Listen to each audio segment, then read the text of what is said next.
Chào mừng bạn đến với kênh Dương Liệu Handmade.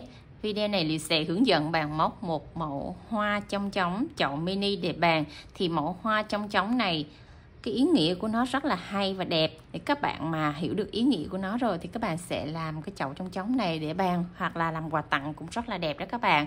Thì để hoàn thành cái chậu hoa chong chóng mini này thì các bạn sẽ chuẩn bị cho mình những nguyên liệu như sau. Về len, cái tông màu của hoa chong chóng á, thì mình đang sử dụng cái tông màu là pastel, thì các bạn sẽ chuẩn bị cho mình là 5 tông màu len pastel chủ đạo như vậy nha. Đó, thì mình sẽ để mã màu ở dưới bài mô tả để các bạn mua 5 cái tông màu này cho nó đúng với cái tông chong chóng nha. Rồi còn màu xanh lá là mã 37 đó, các bạn sẽ chuẩn bị tổng cộng là 6 tông màu như vậy thì chúng ta mới có thể hoàn thành được cái chậu hoa chong chóng này nha. Còn cái phần chậu này thì các bạn sẽ chuẩn bị len sợi tự do, miễn là màu be và màu nâu là có thể chúng ta hoàn thành được cái phần chậu rồi. Kim móc mình hướng dẫn là đầu 4/0 tương ứng với kim 2.5mm ha. Chuẩn bị thêm cho mình cái trục. Đó, phải có cái trục quay này thì chúng ta mới có thể tạo được cái cho chong chóng nó quay nha. Rồi hạt bẹt 10mm. Cái hạt bẹt này là để chúng ta trang trí cho cái phần nhụy hoa này các bạn. Các bạn phải sử dụng cái hạt bẹt, mình có thể là dán vô nó mới dính được trong cái phần bông hoa các bạn ha. Rồi một cái phần không thể thiếu nữa đó là cái kẽm nẹp lá. Các bạn sẽ chọn cái kẽm màu xanh 24 để cái kẽm này nó cứng, chúng ta có thể tạo hình và nẹp vào phần lá được. Rồi thì toàn bộ nguyên liệu mình vừa giới thiệu này đều có bán ở shop, đều để cái link mua hàng ở dưới bài mô tả. Các bạn kích vào bài mô tả để chọn mua những cái trang thương mại điện tử mà các bạn có, các bạn mua nguyên liệu này để chúng ta học móc cái chậu hoa đơn giản nhưng mà rất ý nghĩa này các bạn ha. Rồi cùng vào phần bài học với mình nào. Chúng ta học móc phần cánh hoa trước nha. Thì trong 5 cái cánh hoa này các bạn chọn bất kỳ một cái màu nào các bạn móc trước cũng được, không cần phải theo nhất thiết là theo trình tự nha. Thì mình chọn móc làm màu vàng. Rồi các bạn sẽ lấy cái len sợi màu vàng để chúng ta móc cái phần cánh chong chóng trước nè. Rồi đầu tiên các bạn sẽ tạo cho mình một vòng tròn mã thuật, móc lên một mũi móc xích và móc vào trong vòng tròn mã thuật này cho mình là 6 mũi đơn. 1 2 3 4 5 6. Xong 6 mũi đơn, siết chặt cái sợi len ngắn này lại và mình kết hàng bằng một mũi dời vào ngay trong móc của mũi đơn đầu tiên này. Mũi dời các bạn nha. Đó. Rồi, thế là xong hàng đầu tiên, bắt đầu lên hàng thứ hai, các bạn móc lên cho mình một mũi móc xích. Ở chân đầu tiên này móc cho mình là 2 mũi đơn vào chung một chân móc và kẹp luôn cái sợi len thừa đi vào trong chân móc luôn. Rồi, các bạn sẽ móc toàn bộ là mỗi chân móc là 2 mũi đơn hết nha. Đó, các bạn cứ móc đều như vậy cho mình. Tức là hàng thứ hai là chúng ta sẽ móc 6V đó các bạn.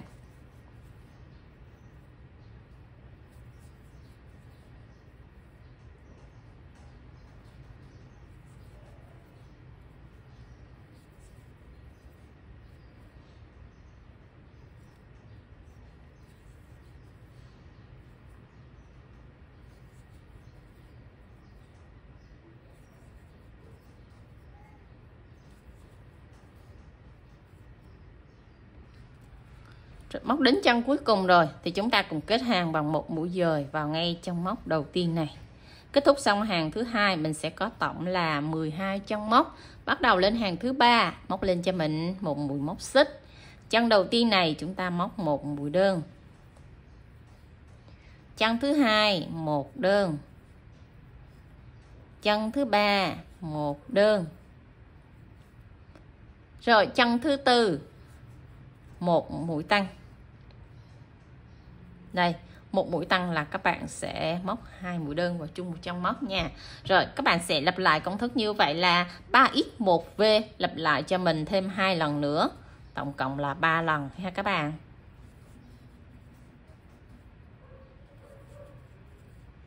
Rồi 3x bắt đầu 1v,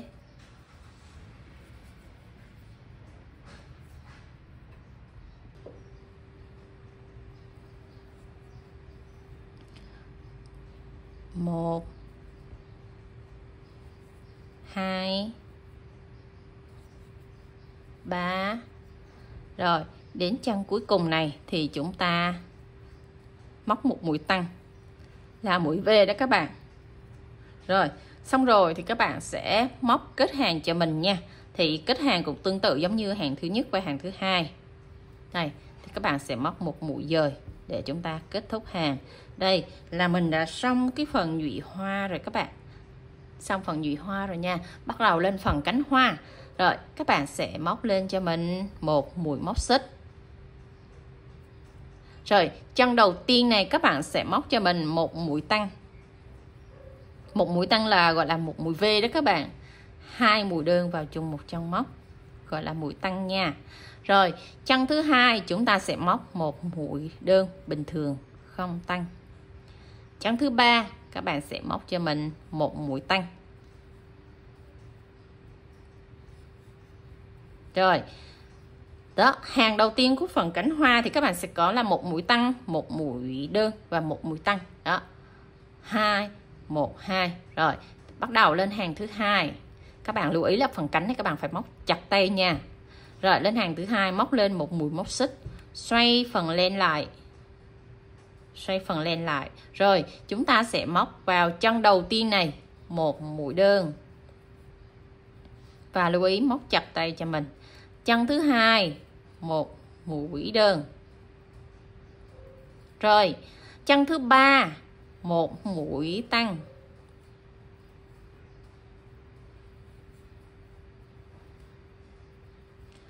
Chân thứ tư và chân thứ năm 2 mũi đơn liên tiếp ở hai chân móc. Rồi đấy là các bạn đã móc đến chân cuối cùng ha. Đó. Rồi bắt đầu lên hàng tiếp theo, móc lên cho mình một mũi móc xích. Rồi quay phần len lại. Chân đầu tiên này chúng ta sẽ móc một mũi tăng. Một mũi tăng là vào đây. Một mũi nữa cho các bạn nha. Rồi 4 chân tiếp theo là các bạn sẽ móc 4 mũi đơn liên tiếp không tăng. 2 3 4. Rồi đến chân cuối cùng chúng ta sẽ tăng lên, tăng 2 vào đây nha các bạn. Đó, tức là hàng thứ ba mình sẽ nhớ công thức là tăng ở hai đầu và chính giữa là 4 mũi đơn không tăng. Đó, thì các bạn sẽ nhìn công thức như vậy để chúng ta hình dung cho dễ móc nha. Bắt đầu lên tới hàng thứ tư, móc lên cho mình một mũi móc xích, quay phần len lại. Ở hàng thứ tư này thì công thức đơn giản hơn là chúng ta sẽ móc đều là mỗi chân móc một mũi đơn không tăng mũi. Tức là chúng ta có 8 mũi ít liên tiếp ở 8 chân móc.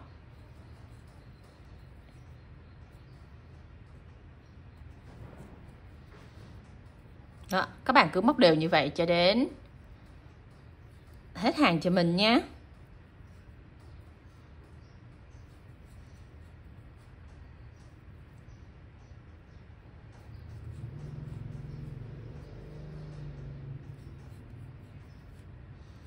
Và lưu ý là móc đủ 8 chân móc các bạn nha. Các bạn mà móc thiếu chân móc là khi mình lên cánh trong trống nó không có đều. Rồi kết thúc xong hàng thứ tư, bắt đầu lên hàng thứ năm, móc cho mình một mũi móc xích. Rồi quay phần len lại. Chân đầu tiên này các bạn sẽ móc cho mình một mũi tăng.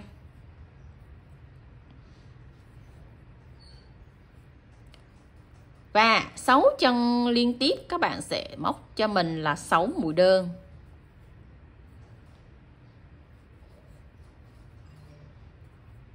2 3 4 5 6. Rồi chân cuối cùng này các bạn sẽ móc cho mình một mũi tăng. Mũi tăng này là nó sẽ cân xứng với mũi đầu đó các bạn. Đó, tức là chúng ta sẽ móc 2 chân tăng, 6 chân ở giữa là không tăng ha các bạn. Rồi bắt đầu lên hàng tiếp theo, chúng ta móc lên một mũi móc xích. Rồi ở hàng này các bạn sẽ móc đều cho mình là mỗi chân móc một mũi đơn không tăng mũi. Các bạn hiểu quy luật móc nó rất là đơn giản các bạn. Một hàng là chúng ta sẽ tăng đều ở hai chân móc hai bên, rồi ở giữa là chúng ta không tăng, rồi một hàng lên nữa là móc đều các cái chân không tăng, và hàng tiếp theo là cứ tăng ở hai bên mép đó các bạn. Rồi còn ở giữa là chúng ta không tăng nha. Và lưu ý là móc mũi đơn chặt tay cho mình thì để cái cánh trong trống của mình nó mới quay nhẹ nhàng được. Rồi hàng này các bạn sẽ móc là 10 mũi đơn liên tiếp ở 10 chân móc ha. Rồi xong rồi, lên hàng tiếp theo các bạn móc lên cho mình một mũi móc xích. Ở hàng này các bạn cũng tăng ở hai chân, đây chân đầu và chân cuối là chúng ta sẽ tăng, còn ở giữa là chúng ta không tăng. Đó, công thức móc nó đơn giản như vậy thôi các bạn. Móc cho mình một mũi móc xích, rồi ở chân đầu tiên này chúng ta sẽ tăng 2 nha. Rồi sau khi tăng 2 rồi thì còn lại 8 chân móc liên tiếp này, các bạn sẽ móc đều cho mình mỗi chân móc một mũi đơn cho đến chân cuối cùng, rồi các bạn tăng 2 là mình hoàn thành xong nha.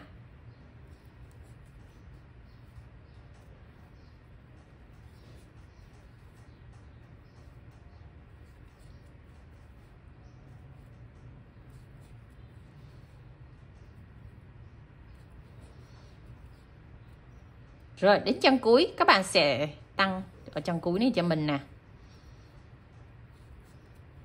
Đó, mình sẽ móc chậm và các bạn theo dõi công thức ở trên màn hình các bạn nha, để chúng ta theo dõi cho nó dễ. Xong rồi, đó là kết thúc xong 7 hàng móc. Cánh trong trống của mình nó chỉ kết cấu có 7 hàng móc thôi. Rồi tại đây các bạn sẽ móc một mũi móc xích, siết chặt đẩy lên và cắt cho mình một đoạn có chiều dài là cỡ tầm 6 cm nha. Các bạn đừng có cắt ngắn, khúc này các bạn cắt dài để chúng ta còn cột vào cái phần trong trống nó khỏi bị tuột đó các bạn. Rồi siết chặt, thế là mình đã xong một cánh của trong trống. Rồi các bạn sẽ sử dụng thêm sợi len để chúng ta móc tiếp 4 cánh còn lại cùng chung công thức như vậy nữa nha. Rồi bắt đầu chúng ta sẽ móc tới cánh thứ hai. Thì khi móc cánh thứ hai các bạn sẽ lưu ý cho mình để mà mình bố cục phối màu như thế này. Ví dụ mình đang móc màu vàng ở cánh thứ nhất là chỗ đây. Đó, thì các bạn sẽ móc tiếp, khi mà phối cánh thì các bạn sẽ phối cánh nó nằm ở phía bên trái của cái cánh mình đã móc rồi. Đó, thì các bạn sẽ hình dung, các bạn vẽ trước cái trong trống của mình 5 cánh, các bạn phân bổ màu gì. Thì khi mà mình đã hoàn thành xong một cái cánh cố định rồi thì mình sẽ móc tiếp các cái cánh ở mép bên trái của cái cánh cố định này, là nó sẽ phân bổ theo phân tầng của mình. Ví dụ như đây là cánh màu vàng, mình muốn móc cánh tiếp theo là móc cái cánh bên trái của cánh đó, thì là móc cánh xanh trong cái mẫu này. Còn ở đây mình sẽ móc cánh màu da, cho nên là mình sẽ móc ở đây, tiếp tục ở đây cho các bạn theo dõi là luôn luôn móc ở cái cánh bên trái của cái cánh đã móc rồi các bạn nha. Rồi bắt đầu chúng ta sẽ nối len vào để mình móc tiếp tới cái cánh thứ hai các bạn nha. Rồi cho sợi len vào đây, chân đầu tiên móc lên một mũi móc xích trước đây này các bạn. Rồi ở chân đầu thì các bạn sẽ móc là một mũi tăng, một mũi tăng. Ở chân thứ hai chúng ta sẽ móc một mũi đơn, chân thứ ba một mũi tăng. Rồi các bạn sẽ lặp lại công thức tương tự như cánh thứ nhất vậy đó các bạn. Đó, và giấu luôn cái sợi len thừa đi vào trong mũi móc nè. Đó, bắt đầu lên hàng thứ hai, móc cho mình một mũi móc xích, xoay phần len lại. Rồi chân đầu tiên các bạn sẽ móc một mũi đơn và nẹp luôn cái sợi len thừa này đi vào trong chân móc luôn cho mình nha. Đi hết hàng thứ hai rồi các bạn hãy cắt len ha. Rồi chân đầu tiên móc một mũi đơn, chân thứ hai một mũi đơn, chân thứ ba một mũi tăng,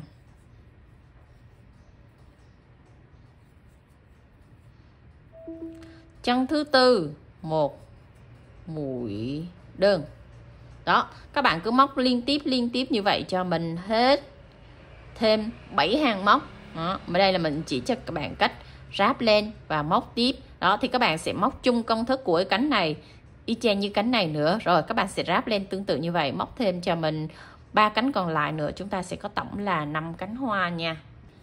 Rồi mình đã móc xong cái hoa 5 cánh rồi này các bạn. Đó, thì cái trong trống của mình nó sẽ xếp lại như vậy nè.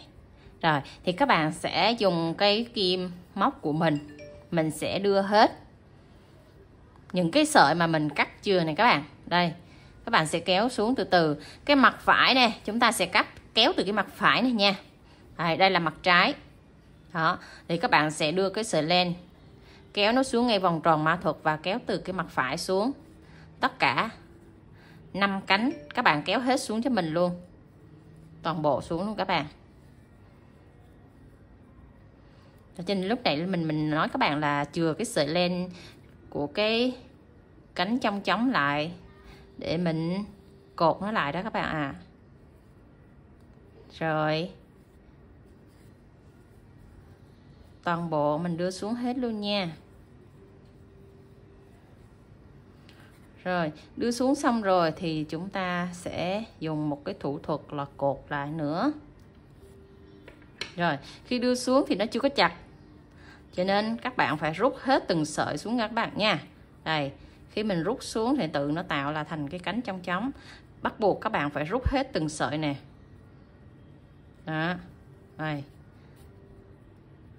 Chặt từng sợi, đừng có bỏ sót cánh nào hết. Khi mình chặt xong hết rồi thì mình lại quay lên trên, mình kiểm tra lại một lần nữa là các cái cánh của mình kéo xuống nó đã chặt chưa. Đó. Rồi các bạn thấy nó chặt hết chưa? Nó chặt ok rồi thì chúng ta mới bắt đầu mới cột.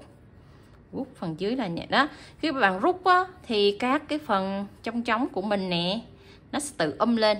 Đó, rút xuống nó tự nó lên luôn các bạn. Rất là xinh nè các bạn. Rồi bắt đầu 5 sợi này các bạn sẽ chia đôi ra và chúng ta sẽ cột gút lại để nó không có bị tuột ở cái phần cánh ở trên. Cột gút và siết cho thật chặt lại các bạn nha. Đó, chặt lại và đừng có để cho nó bung. Rồi đó, chặt 2 vòng như vậy các bạn ha. Đó, thế là nó chặt và cái phần cánh trong trống của mình nó tự nó cung lên nè các bạn. Đó, cung lên vậy nó tự nhiên á. Rồi cắt ngắn cái này đi là chúng ta đã hoàn thành xong nha. Ngắn vừa phải, đừng có ngắn quá các bạn. Đó, ngắn tới đây thôi. Thế là chúng ta xong phần bông hoa 5 cánh rồi. Rồi bây giờ bắt đầu chúng ta sẽ học móc chiếc lá nha. Các bạn tạo cho mình một nút thắt, siết chặt. Rồi móc lên 13 mũi móc xích. 3, 4, 5, 6, 7, 8, 9, 10, 11, 12, 13. Xong 13 mũi móc xích, các bạn sẽ cắt cho mình một đoạn kẽm nẹp lá ngắn có chiều dài là cỡ tầm là 18 đến 20 cm. Rồi bắt đầu chúng ta sẽ nẹp vào trong đoạn lá này để chúng ta móc cái phần đường viền nha. Chân đầu tiên các bạn sẽ móc một mũi đơn và đưa cái đoạn kẽm vào đây. Chân thứ hai chúng ta móc mũi nửa kép. Chân thứ ba móc mũi kép. Rồi nhớ là bẻ cái kẽm này cong cong chút xíu để lát mình móc nó khỏi bị tuột các bạn ha. Rồi chân thứ tư mũi kép. Các bạn thực hiện liên tiếp cho mình 6 mũi kép liên tiếp ở 6 chân móc nha. 4, 5, 6. Rồi xong 6 mũi kép rồi, bắt đầu chúng ta sẽ hạ mũi nửa kép xuống từ từ các bạn. Đây, chân tiếp theo chúng ta sẽ móc mũi nửa kép. Chân tiếp theo nữa mũi nửa kép. Rồi chân tiếp mũi đơn. Rồi đến chân cuối cùng này, chỉnh cái đoạn kẽm lại chút xíu để móc cho nó dễ các bạn. Chân cuối cùng này các bạn sẽ móc vào đây cho mình là một đơn. Một đơn nha. Xong chúng ta lên 2 mũi móc xích. Tạo một mũi bông dâu tại cái chỗ này là các bạn sẽ đưa cái kim vào 2 cái sợi len đây các bạn. Đó, đưa vào 2 sợi len luôn nha. Rồi kéo lên qua, trượt mũi là tạo thành một mũi bông dâu. Rồi tại cái chân móc đó luôn các bạn, móc vào đây cho mình một mũi đơn nữa. Tức là chúng ta sẽ có 2 mũi đơn vào chung một chân móc, và chính giữa 2 mũi đơn chúng ta tạo một cái mũi bông dâu. Rồi đối diện mép bên trái các bạn sẽ móc đối xứng với mép bên phải, tức là chân đầu tiên của mép bên trái này các bạn sẽ móc vào đây cho mình một mũi đơn. Rồi chân thứ hai và thứ ba sẽ móc mũi nửa kép. Đó. Rồi 6 chân liên tiếp chúng ta sẽ móc 6 mũi kép nha. Rồi tất cả là các bạn sẽ móc mũi kép đều tay hết. Đó. Để cái chiếc lá của mình nó cân đối từ mép bên trái nó đối xứng với mép bên phải. Cho nên là khi mà chúng ta móc lá thì các bạn phải lưu ý cái chữ đối xứng cho mình nha. Khi mình dùng chữ đối xứng thì tức là các bạn phải móc cái mép trái với mép phải là các cái mũi nó đều phải bằng nhau. Đó. Thì các bạn móc 6 mũi kép liên tiếp rồi, còn lại 2 chân cuối thì chúng ta sẽ dừng lại. Móc vào đây một mũi nửa kép trước nè. Chân cuối cùng chúng ta sẽ móc vào đây một mũi đơn.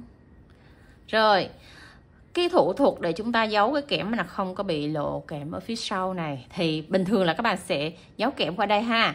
Thì cách mới là chúng ta sẽ vòng sợi len này, vòng sợi len xuống phía dưới. Vòng sợi ra, cái sợi len nó đang ở phía trên đoạn kẽm, các bạn sẽ vòng nó xuống phía dưới này. Rồi móc một mũi dời vào tại ngay chân móc này ha. Đây. Rồi xong rồi các bạn phải móc một mũi móc xích nữa, siết chặt và cắt len. Thì lúc này cái sợi len của mình nó chồng lên cái đoạn kẽm 2 lần như vậy nè. Đây, cái thủ thuật này á thì mình sẽ che được cái đoạn kẽm thừa phía sau này các bạn thấy không? Rồi cái sợi len mà mình vừa cắt đây thì các bạn phải quấn cho mình nè, lưu ý khúc quấn nè. Đây, mình lật mặt sau để các bạn hình dung cho dễ nè. Đó, các bạn sẽ quấn đè lên cái đoạn kẽm mình vừa cắt. Để cái đoạn kẽm này là không có bị lộ ở phía sau đó, thì các bạn phải lưu ý cho mình chỉnh chiếc lá cho nó bằng nè. Rồi rút chiếc lá cho nó vừa đủ lại, cho nó đừng có căng quá. Rồi chúng ta dùng cái sợi len thừa mình vừa cắt đấy, các bạn sẽ quấn nè, quấn đè lên cái sợi kẽm này cho mình nha. Đây, đè lên sát vô. Đó, đè sát như vậy á là nó không có lộ kẽm ở góc này nữa, các bạn thấy ha. Đó, đó, khi chúng ta vuốt chiếc lá nó thẳng lên, nó không có bị lộ kẽm ra chút xíu nào nữa. Đó là cái thủ thuật để chúng ta móc chiếc lá quấn kẽm mà không có bị lộ kẽm. Cho nên là cái điểm lưu ý rất là quan trọng ở cái đoạn này cho mình nha. Rồi thế là nhét cái sợi len vô, mình quấn nó lại. Rồi mặt trước không lộ kẽm, mặt sau cũng không có lộ kẽm. Đó, mình vuốt chiếc lá xuống nó cũng không có bị lộ kẽm, các bạn thấy không? Khi mình móc xong mình phải rút cái kẽm xuống một chút xíu, rồi mình mới quấn. Thì khi mà mình kéo lên kéo xuống nè, không có bị lộ kẽm ra. Và cái chỗ này các bạn thấy nè, rất là mướt, không có lộ kẽm. Rồi thì các bạn sẽ lưu ý kỹ cho mình cái đoạn móc lá này để chiếc lá của mình nó đẹp hoàn thiện các bạn nhé. Bây giờ chúng ta sẽ bắt đầu trang trí cái phần trục quay trong trống và gắn vào trong cái chậu hoa nha. Rồi thì các bạn sẽ để ý nè, cái phần mà cái trục quay này thì cái phần mặt láng này chúng ta sẽ dán xuống dưới và cái mặt nó gồ lên có cái cộm này là chúng ta sẽ để nó lên trên. Rồi đầu tiên thì các bạn sẽ cho mình một ít keo vào trong cái phần ở sau chỗ các cái mối nối sợi len này các bạn. Các bạn cho nhiều keo nhưng mà một lượng keo nó tròn như vậy ha. Đó, thì nó phải tròn thì chúng ta mới ịnh cái phần trong trục quay trong trống này vô được nè. Đây, các bạn sẽ giữ chặt cho mình trong vòng 1 phút. Đó, để cho cái trục trong trống này nó thật là khô keo, rồi chúng ta mới bắt đầu thực hiện tới cái khâu mà đính kẽm vào nha các bạn. Đây, thì các bạn xem là nó khô được hết rồi thì chúng ta sẽ test thử nha. Các bạn cầm cái chỗ mà nó nhô nhô lên nè, các bạn cầm và các bạn test cho nó quay thử nè. Đó, khi nó quay thử rồi được rồi thì chúng ta mới bắt đầu mà gắn kẽm vào nha. Đây, thì cái đây là nó chưa có gió cho nên là nó quay ở cái cấp độ rất là nhẹ, chứ các bạn mà để gió vô là nó sẽ quay rất là nhanh như trong trống như luôn đó. Rồi thì đây là cái khâu quan trọng nhất để chúng ta sẽ bắt đầu, các bạn tham khảo nha. Có 2 cách để chúng ta gắn kẽm vào trong cái trục trong trống này. Cách thứ nhất là chúng ta sẽ đưa cái thân kẽm này vô này. Cái kẽm này là kẽm nẹp lá 24 các bạn nha. Các bạn phải sử dụng kẽm 24 là kẽm cứng á. thì chúng ta mới gắn được vào trong cái trục này, chứ kẽm mềm này nó sẽ bị yếu. Đây là cái cách thứ nhất mà chúng ta sẽ gắn kẽm nè. Các bạn sẽ cho nó vào trong cái lòng của cái trục quay đó luôn các bạn. Đó, cho vào trong lòng của trục quay luôn ha. Và lưu ý là phải giữ cái kẽm này cho nó bó sát vào trong cái trục này. Đó, này, đẩy nó sát xuống, rồi bóp chặt cái phần kẽm mình vừa. Đó, bóp chặt xong rồi các bạn xoắn lại ha. Các bạn xoắn lại. Thế là nó đã giữ chắc rồi nè các bạn. Đó, khi mà bạn cầm á thì nó phải ngửa đứng như thế này và bắt đầu bấm quay thì cái trục này nó quay. Là các bạn đã gắn thành công. Đây là một cách thứ nhất. Đây là cách mà chúng ta gắn trực tiếp, không có dán. Rồi, còn một cách thứ hai. Cách thứ hai thì nếu các bạn muốn chắc thì các bạn sẽ phối hợp vừa cách thứ nhất và cách thứ hai trong cùng một trục chong chóng luôn. Đó, để chúng ta giữ được vững cái chong chóng nó không có bị bung. Rồi, cách thứ nhất các bạn thực hiện nha. Rồi đến cái đoạn này thì các bạn sẽ bắt đầu vô len, quấn nó xuống phía dưới là xong. Rồi bắt đầu chúng ta học tới cách thứ hai nè. Cách thứ hai thì nó sẽ đẹp và thẩm mỹ hơn cách thứ nhất. Đó, thì các bạn sẽ bóp cho mình cái đầu kẽm này nó nhỏ lại luôn ha. Lúc nãy là mình cho nó cái đầu kẽm này nó bự để chúng ta luồn vào trong cái phần trục quay. Thì bây giờ chúng ta sẽ bắt cho nó nhỏ lại nè. Rồi bắt cho nó nhỏ lại, các bạn sẽ dùng cái sợi len mà chúng ta mà làm chậu hoa nè. Đây, sợi len chúng ta làm cái phần lá đó. Các bạn sẽ quấn tại cái điểm này cho mình một ít len vào đây. Đây, cái trục này các bạn sẽ quấn một ít len. Đó, quấn tròn tròn cho mình cái khúc này trước. Rồi, có một ít len tại cái phần trục này rồi ha. Thì các bạn sẽ nhỏ cho mình một lượng keo tròn vừa đủ vào trong cái phần lên màu hồng hồng này các bạn. Đó. Rồi, các bạn sẽ cho một lượng keo nó vào đây. Đó. Rồi, bắt đầu chúng ta sẽ đưa cái phần len mình dìu quấn này, áp sát nó vào. Rồi, giữ cho thật chặt và khô keo nha các bạn. Đó. Khúc này các bạn lưu ý là phải giữ cho mình phải tầm 1 phút nha. Sau khi mình dán keo nó dính giữ chặt rồi thì cái đoạn này nó sẽ có một ít keo này. Rồi thì các bạn sẽ test thử nha. Cầm cái cây hoa test. Đó, có cái trục nó đã quay chưa? Cái trục nó quay rồi thì các bạn mới quấn xuống cho mình ha. Rồi thì tại vị trí này cái sợi len thừa này các bạn sẽ giữ để quấn luôn xuống phía dưới thân kẽm nè.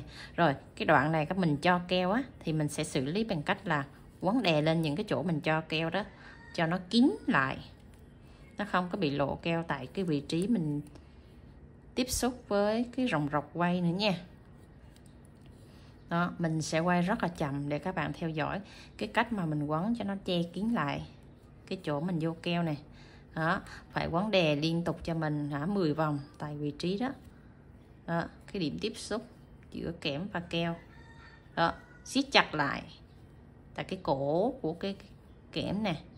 Đó, siết chặt đến khi nào mà thấy cái ròng rọc của mình nó láng, nó có màu xanh, xuống dưới thân kẽm nó cũng là màu xanh thì các bạn mới quấn xuống phần thân nha. Đó, các bạn quấn nhiều vòng thì nó mới che được cái cổ của cái hoa. Đó, nó phải lên một cục như vậy, nó nhiều như vậy đó, nó mới che được cái phần keo mình vừa chích trong cái phần thân kẽm nha. Đó, các bạn phải lắc cỡ nào nó không bị bung như vậy thì các bạn làm nó mới đạt nha. Đó, cái trục này nó tiếp xúc với sợi len thì hai cái đó nó phải dính với nhau nhờ sợi len, chứ các bạn mà đưa đoạn kẽm vô mà các bạn không có cái sợi len nào, các bạn nhỏ keo vô là nó tuột liền. Đó là cái cách mà mình chia sẻ để các bạn làm cái trục chong chóng này cho nó khỏi tuột các bạn ha. Rồi mình quấn thẳng xuống dưới này bằng cái sợi len sao cho nó thật là mướt, có chiều dài cho mình cỡ tầm 8 cm. Rồi bắt đầu mình vào chiếc lá nha. Thì tùy các bạn nè, tới cái trục này các bạn muốn gắn vào chậu hoa thì chúng ta sẽ làm ngắn, còn các bạn mà gắn vào trong cái xe máy á, thì mình sẽ làm cái cây nó dài chút xíu đó, tùy các bạn. Cho nên mình cắt cái sợi dây dài để mình chừa nè. Rồi còn mình hướng dẫn các bạn làm chậu hoa thì đến cái vị trí mà mình cần đó, các bạn quấn vô xe máy thì các bạn quấn 8 đến 10 cm.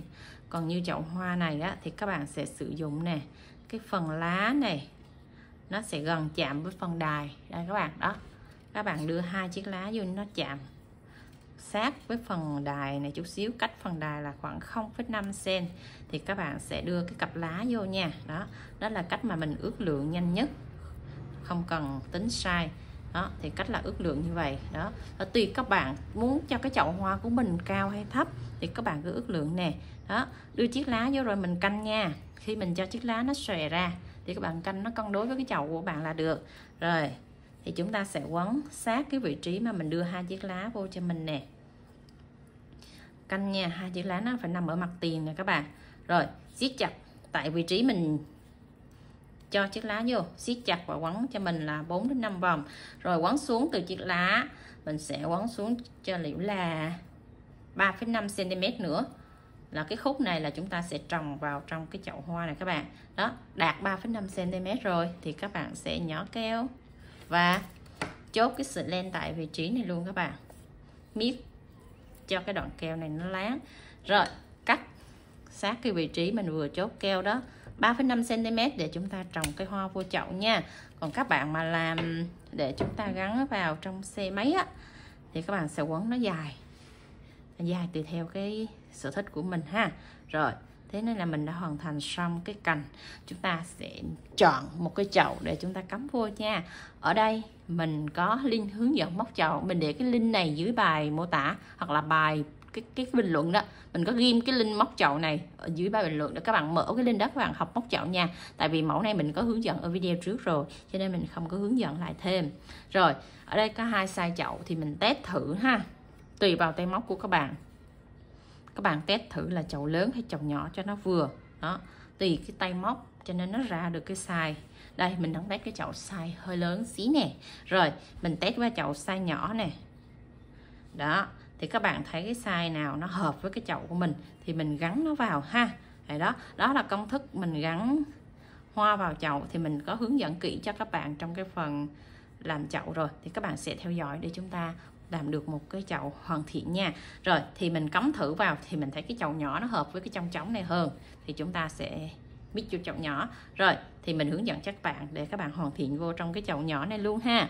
Cách móc chậu thì mình đã hướng dẫn ở video trước rồi, các bạn chịu khó mở cái link hướng dẫn ở video trước để chúng ta học móc chậu nha. Rồi mình sẽ hướng dẫn các bạn cắm vô chậu nhỏ này.